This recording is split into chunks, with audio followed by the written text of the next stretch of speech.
I've noticed when I write poems, it feels like I'm going on an adventure, like writing the poems, because, well, I get to write down anything I want. Everything I write down, it's kind of like a spark in the paper.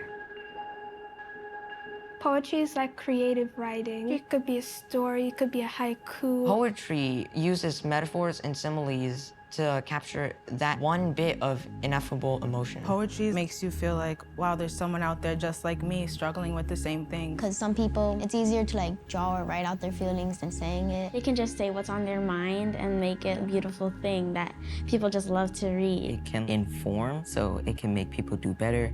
It can cause inspiration. Like, wow, I didn't know poetry could be this good. And then I just feel motivated to get up and start writing. You just start writing. It doesn't necessarily have to be poem form. Keep on writing and writing. It's really just free writing. It was my first time being in a poetry slam. Pretty nervous once you get up on the camera and all these big bright lights. Very nerve-wracking. Nervous. Yes, I'm also a very big overthinker. New York, unique New York. You know I need unique New York. Okay, there we go. Zhuzhy. I'm kind of nervous now. Nerves are okay. You don't have to forget about your nerves. You can turn them into something great. Great. I'm ready. I'm ready. Warren Brooker, take 1. Probably take 2. Leanna, take 3. Cardine, take 5. Take.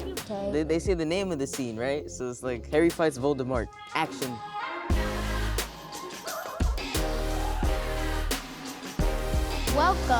Welcome to the 2022 the East Harlem School Poetry Slam.